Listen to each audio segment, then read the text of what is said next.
નમસ્કાર. આધ્યાત્મિક ભક્તિ માર્ગમાં રસ્તરબોળ કરતી અમારી વિશેષ રજૂઆત ભક્તિ રસમાં આપ સૌનું સ્વાગત છે. હું છું જુહી. મારી સાથે સ્ટુડિયોમાં ઉપસ્થિત છે પુરાણ ધર્માચાર્ય શાસ્ત્રી વિનોદ પંડ્યાજી. શાસ્ત્રીજી, સ્વાગત છે આપનું અમારા કાર્યક્રમમાં. ધન્યવાદ. આજે છે વાઘ બારસ. આજના દિવસને ગૌવત્સ દ્વાદશી પણ કહેવાય છે. આજના દિવસે ખાસ કરીને શ્રી કૃષ્ણની સાથોસાથ ગાય માતાની પૂજાનું પણ છે સવિશેષ મહત્વ. આજે આપણે વાત કરીશું, શું આપના વેપારને, આપની સંપત્તિને, આપના પરિવારને કોઈની ખરાબ નજર લાગી હોય તો શું કરશો? કેવી રીતે કરશો આપના વેપાર ધંધાનું રક્ષણ, અને ક્યાંથી આવ્યું વાઘ બારસ નામ, એ વિશે પણ આજે જાણીશું. તો જુઓ, ધર્મના આધ્યાત્મિક જ્ઞાન સાથે ભક્તિનું મોક્ષદાયી ભાણું પીરસતી અમારી વિશેષ રજૂઆત ભક્તિ રસ.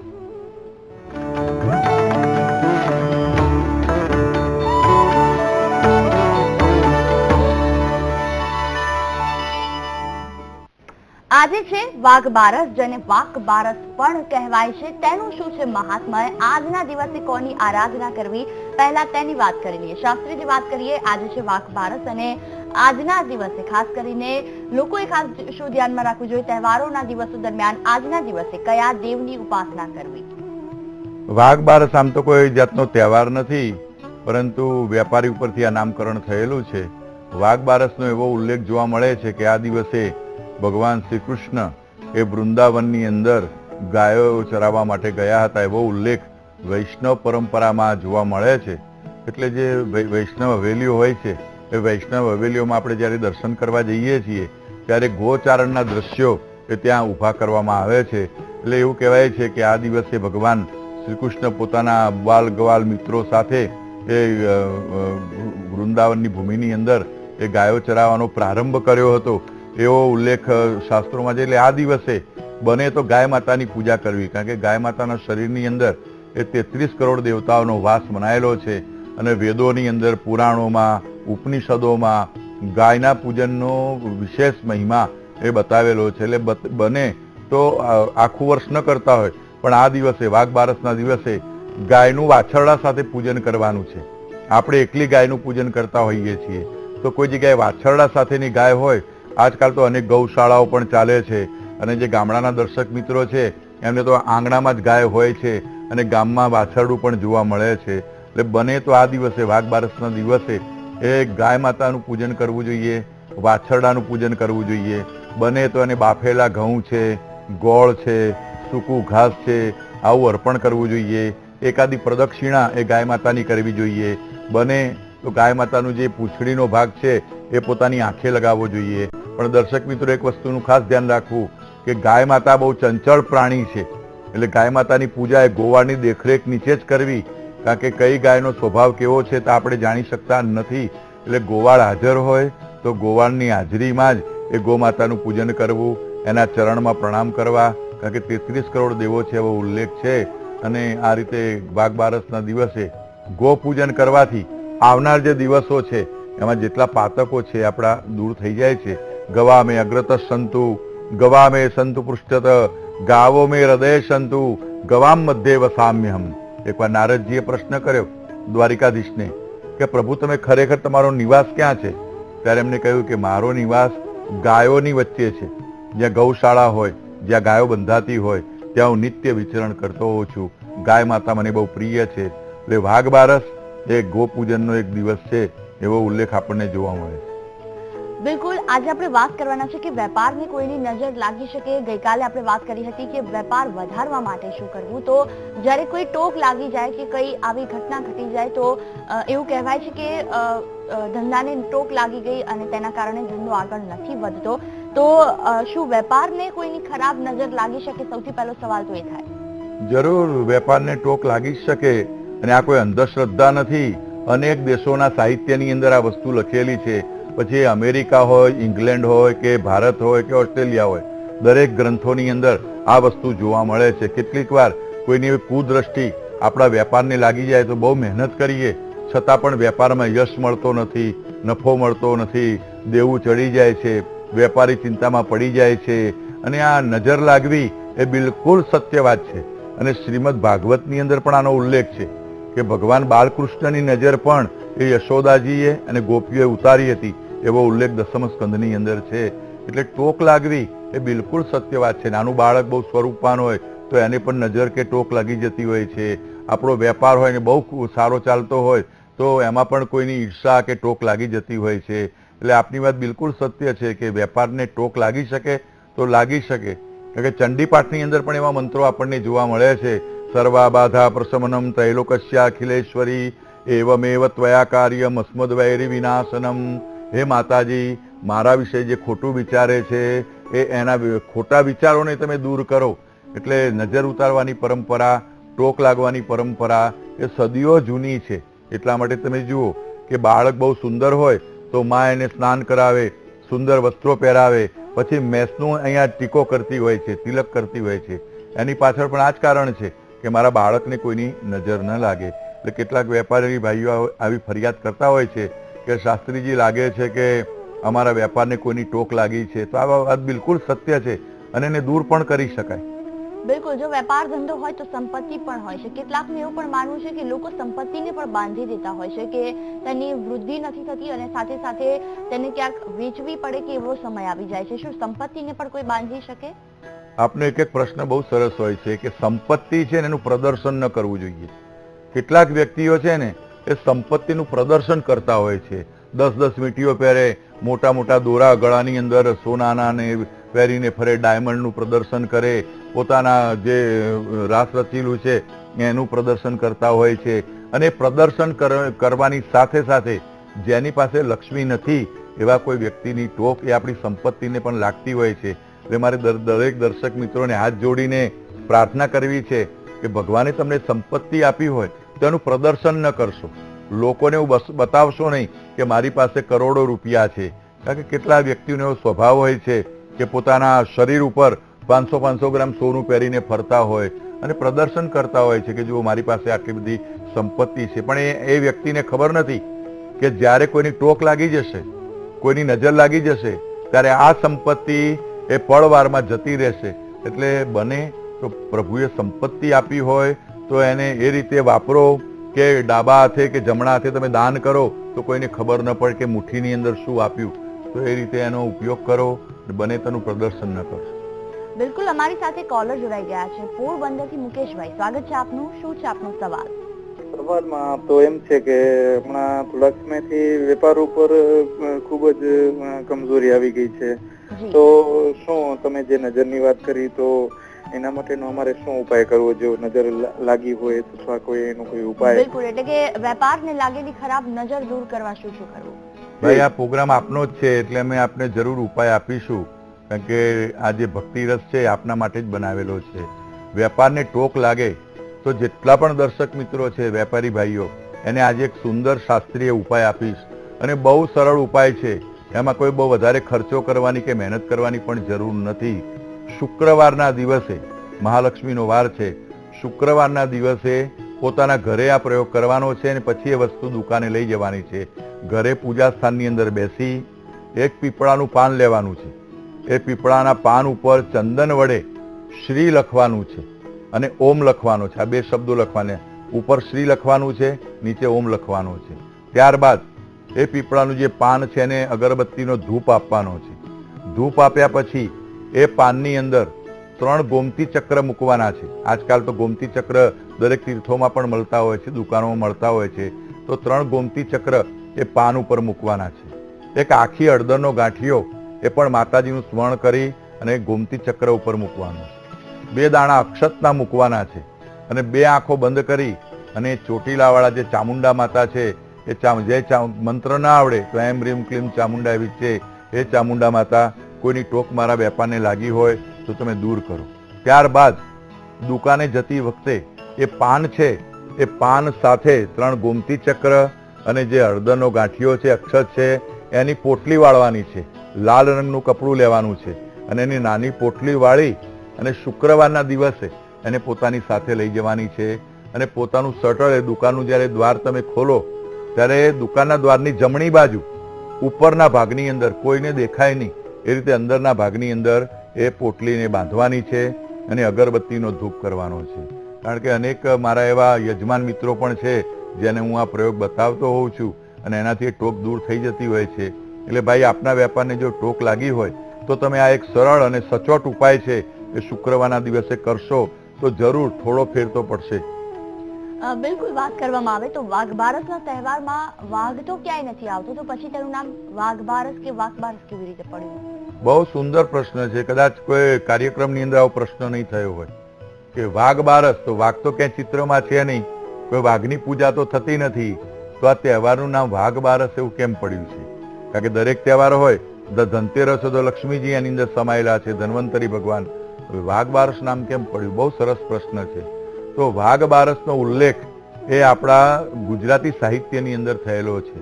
પરમ પૂજ્ય કેકા શાસ્ત્રીએ પણ આ શબ્દનો ઉલ્લેખ એ ભગવત ગોમંડળની અંદર કર્યો છે કે વાઘ બારસ નામ એટલા માટે પડ્યું છે કે વેપારી ભાઈઓમાં એક શબ્દ વપરાય છે, વાઘ માંડવું. વાઘ માંડવું શબ્દ ઉપરથી વાઘ બારસ એવો આ દિવસનું નામકરણ થયું છે. અને વાઘ માંડવું એટલે કે જૂના આખા વર્ષના જે હિસાબો છે, લેતી દેતી છે, એને સમાપ્ત કરી દેવી. કોઈની પાસેથી લીધા હોય તો એ ચૂકવી દેવા, અને કોઈની પાસે ઉધાર હોય તો એ માગી લેવા, અને આ દિવસે જૂના હિસાબોને ક્લોઝ કરી દેવા અને એને સમાપ્ત કરી દેવા. અને શ્રી સવા લખી અને ચોપડા બંધ થઈ જાય અને એને સાચવીને મૂકી દેવામાં આવે. કારણ કે દિવાળીના દિવસે પાછું ચોપડા પૂજન થવાનું છે, એટલે નવો હિસાબ એ દિવસે ચાલુ થાય. એટલે વાઘ મંડાતું પહેલા, આજકાલ તો વેપારીઓને ખબર પણ નથી કે વાઘ માંડવું એટલે શું. તો એ દિવસે સાંજે દુકાનની વસ્તી કરતી વખતે વેપારો પૂર્ણ થઈ જાય છે અને નવા ચોપડાની શરૂઆત થાય છે. એટલે વાઘ માંડવું શબ્દ ઉપરથી વાઘ બારસ, એટલે ગુજરાત સિવાય આ શબ્દ ક્યાંય વપરાતો નથી. ગુજરાત સિવાયના કેલેન્ડરોમાં વાઘ બારસ એવું લખેલું હતું નથી. એટલે વાઘ માંડવું એના ઉપરથી વાઘ બારસ નામ પડેલું છે. બિલકુલ, તો આ વાઘ બારસની તો વાત કરી, એવા કયા મંત્રો છે જે વાઘ બારસમાં ખાસ કરીને ઈશ્વરની કૃપા કરવાથી, ઈશ્વરની કૃપા એ મંત્રનો જાપ કરવાથી પ્રાપ્ત કરી શકાય, તેની આગળ ચર્ચા કરીશું. સાથે સાથે વેપાર ધંધામાં કોઈ ટોક લાગી હોય અને આપને તેને લગતો કોઈ પ્રશ્ન હોય તો આપ ટીવી સ્ક્રીન પર આપેલા નંબર પર અમને કોલ કરી શકો છો. હાલ રોકાઈએ એક બ્રેક માટે.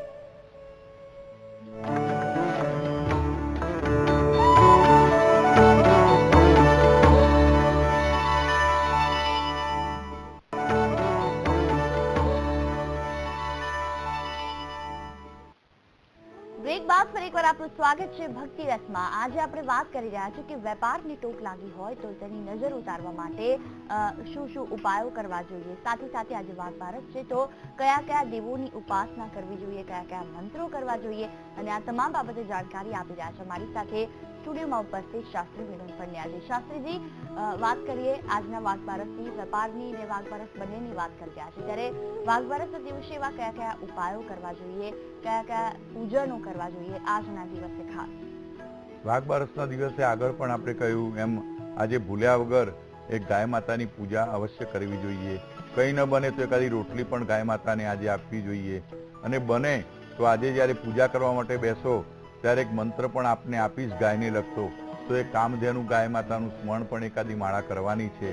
કારણ કે ગરુડ પુરાણ તમે વાંચો તો ગરુડ પુરાણની અંદર તો ગો માતાનો એટલો બધો મહિમા બતાવેલો છે કે વૈતરણી નદી પાર કરવી હોય તો પણ ગાયની જરૂર પડે છે. એટલે 3 ગાયોનું દાન એ ગરુડ પુરાણમાં લખ્યું છે કે વ્યક્તિએ પોતાના જીવન દરમિયાન એ 3 મોક્ષ ધેનુ, ઋણ ધેનુ એવી 3 જે ગાયો છે એના દાન કરવા જોઈએ. એટલે આજે ધાર્મિક ઉપાયની અંદર દેવીની તો આપણે રોજ ઉપાસના કરીએ છીએ, પણ આજે પ્રત્યક્ષ જે દેવતા છે ગાય માતા, એની પૂજન, અથવા કોઈ જગ્યાએ ગૌશાળા ચાલતી હોય તો ત્યાં જઈને કંઈ દાન વગેરે તમે આજે કરી શકશો તો વાઘ બારસનો દિવસ એ આપને અધિક પુણ્ય આપશે. બિલકુલ, જો વાત કરવામાં આવે વેપાર ધંધાની તો કહેવાય છે કે વેપાર ધંધામાં ટોક લાગી શકે તેના ઉપાયો પણ આપણે જણાવ્યા. આગળ વાત કરીશું, પણ તે પહેલા એક કોલર જોડાઈ ગયા છે મારી સાથે. હેલો. હેલો જી, શું છે આપનો પ્રશ્ન? આપનો પ્રશ્ન બેન એટલું છે કે અમે ગાયોને અહીંયા ભેંસો ને બધું રાખીએ છીએ અને ખેતીવાડી છે અમારે. જી. તો એ પ્રશ્ન પૂછવો તો કે અમારા આ રીતે વેપાર ધંધો આ રહ્યો છે તો અમે શું કરીએ છીએ તો આ રીતે થઈ શકે લક્ષ્મીજી માટે? જી. એટલે ભાઈ આપ પશુપાલક છો, તો પશુપાલક હોય ને તમારે જો પશુઓનો વ્યવસાય હોય, એનું દૂધનો વ્યવસાય તમારે હોય તો એને પણ ટોક લાગી શકે છે. એટલે બને તો ભગવાન ગોવર્ધનનાથ એટલે શ્રીનાથજીનું ચિત્ર એ તમારા જે જગ્યાએ ગાયો બાંધતા હોય ત્યાં રાખવું જોઈએ. અને દર અમાસના દિવસે બને તો ગાય હોય, ભેંસ હોય, એને રહેવાનું જે સ્થાન છે જેને આપણે તબેલો કે જે કંઈ કહેતા હોય ત્યાં આગળ ગુગળનો ધૂપ એ કરવો જોઈએ. એ ગમાણની અંદર ગુગળનો ધૂપ આપવો જોઈએ અને બને તો એને સ્વચ્છ પવિત્ર રાખવું જોઈએ. ઘણીવાર એવું હોય છે કે પશુપાલનનો ધંધો હોય તો એને પણ ટોક લાગી શકતી હોય છે. આમ તો જોવા જઈએ તો ગૌમાતા બહુ પવિત્ર છે, પણ વ્યવસાયને ટોક લાગી શકતી હોય છે. એટલે દર અમાસના દિવસે બને તો ગુગળનો ધૂપ કરવો, ગંગાજળનો છંટકાવ કરવો. બિલકુલ. વડોદરાથી કોલર જોડાઈ ગયા છે. સ્વાગત છે આપનું. શું છે આપનો સવાલ? હેલો. હેલો. હા, નમસ્કાર. નમસ્કાર. આપનો સવાલ? મારો સવાલ એ છે કે મારો વેપાર અત્યારે મેં ચાલુ કર્યો છે. જી. અમુક ટાઈમે ચાલે છે, અમુક ટાઈમે નથી ચાલતો, અને ઘરેથી હું મારો ધંધો ચાલુ રાખું છું. તો કોઈને નજર લાગી હોય કે એવું કઈ થયું હોય તો કઈ રીતે એ કરી શકાય?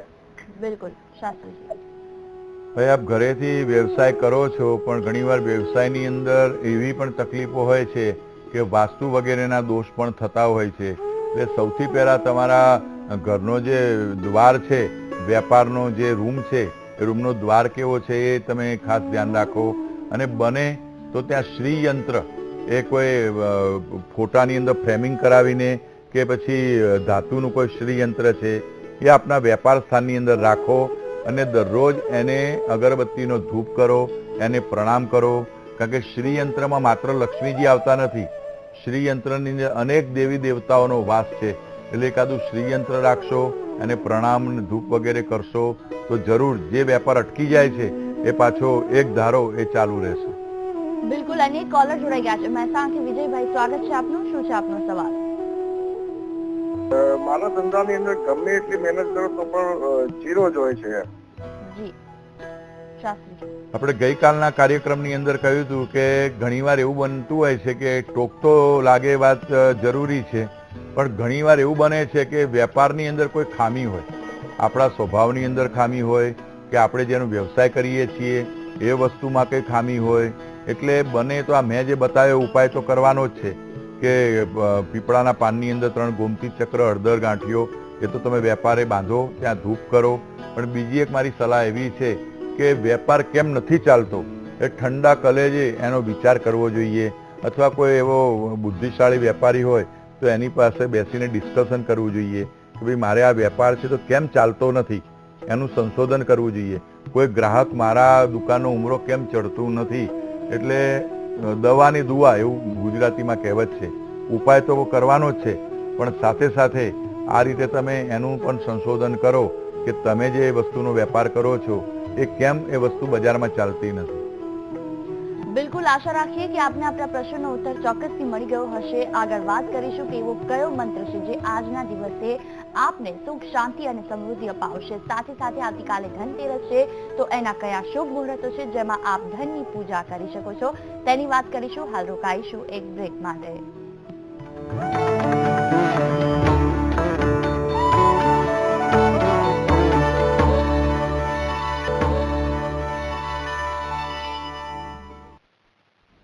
બ્રેક બાદ ફરી એકવાર આપનું સ્વાગત છે ભક્તિ રસમાં. આપણે વાત કરી રહ્યા છીએ વેપાર ધંધાની કોઈ ટોક લાગી હોય તો શું ઉપાયો કરી શકાય તેને લઈને વાત કરી.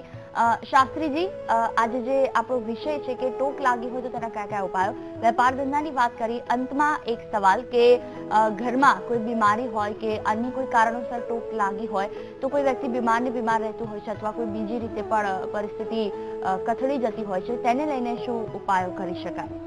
બહુ મહત્વનો પ્રશ્ન છે અને દરેક દર્શકોનો આ પ્રશ્ન છે કે તમારા ઘરમાંથી બીમારી ન જતી હોય, કંકાસ થતો હોય તો આજે એક સરળ ઉપાય આપું છું કે ઊનનો દોરો કાળા રંગનો લેવાનો છે અને 7 હનુમાન ચાલીસા બોલવાની છે. એક હનુમાન ચાલીસા પૂર્ણ થાય ત્યારે એક ગાંઠ વાળવાની છે, ત્યાર પછી બીજી હનુમાન ચાલીસા બોલવાની છે, બીજી હનુમાન ચાલીસા પૂર્ણ થાય એટલે બીજી ગાંઠ વાળવાની છે. આવી 7 ગાંઠ વાળવાની છે. અને તમારા જે ઘરનો પ્રવેશ દ્વાર છે એ પ્રવેશ દ્વારના અંદરના ભાગની અંદર એ ઊનનો જે કાળો દોરો છે એ હનુમાનજીનું સ્મરણ કરી અને બાંધી દેવાનો છે. આનાથી તમારા ઘરને કે કોઈ સભ્યને ટોક લાગી હશે. ઘણીવાર એવું બને છે કે ડૉક્ટરો પાસે ઈલાજ કરાવ્યા પછી પણ ડૉક્ટરો કહે છે કે ભાઈ આને કંઈ થયું નથી, તો એવી વ્યક્તિને પણ કાળો દોરો આ રીતે 7 ગાંઠ વાળીને બાંધવાથી એને રોગ અને ટોક દૂર થઈ જાય છે. બિલકુલ. વાત કરીએ આવતીકાલે ધનતેરસ છે તેને લઈને, તેના શુભ મુહૂર્તો કયા કયા છે જેથી તમામ દર્શકો નોટ કરી લે અને આવતીકાલે ધનની પૂજા કરી શકાય. બને તો ધનતેરસનું પૂજન એ સવારે પણ કરી શકાય અને સાંજે પણ કરી શકાય. સવારે જોઈએ તો સવારે 8:40 થી 11 કલાક સુધી, બપોરની વાત કરીએ તો 12:30 થી 2 વાગ્યા સુધી અને સાંજની વાત કરીએ તો 4:40 થી 6:15 કલાક સુધી એ શુભ મુહૂર્ત છે. આ મુહૂર્તની અંદર આપણે લક્ષ્મીજીનું યજન કરી શકીએ. બિલકુલ. અંતમાં આજે વાઘ બારસ છે તો તેને લઈને મંત્ર જેનાથી તમામ દર્શકો આજે પૂજા કરી શકે. આજે મનને પવિત્ર કરવા માટે દેવ સેવાની અંદર બેસી અને આંખો બંધ કરી ગાય માતાનું સ્મરણ કરી ઓમ કામધેનુ દેવ્યય નમઃ, ઓમ કામધેનુ દેવ્યય નમઃ, ઓમ કામધેનુ દેવ્યય નમઃ આ મંત્રનો જપ કરવાથી મન પવિત્ર થાય છે. બિલકુલ. તો આજે વાત કરી ખાસ કરીને વાઘ બારસના દિવસે કેવી રીતે કયા દેવની કરશો ઉપાસના, સાથે સાથે જાણ્યો આજનો મંત્ર અને આવતીકાલે ધનતેરસ છે તો તેના શુભ મુહૂર્તો પર. અને આવતીકાલે ધનતેરસ છે તો ભક્તિ રસ જોવાનું ચૂકતા નહીં. તેમાં ચોક્કસથી ધનની પ્રાપ્તિ કેવી રીતે કરી શકાય, ધનતેરસની પૂજા કેવી રીતે કરવાથી આપને લક્ષ્મીજી પ્રાપ્તિ થશે તેને લઈને વાત કરીશું. હાલ મને આપશો રજા. નમસ્તે. મેળવો શાસ્ત્રીજીના હસ્તે સિદ્ધ થયેલ યંત્રો, લગ્ન કાર્ય, વ્યવસાય, વિદેશ ગમન, વાસ્તુદોષ, ગ્રહોના નંગ વગેરે માટે મળો.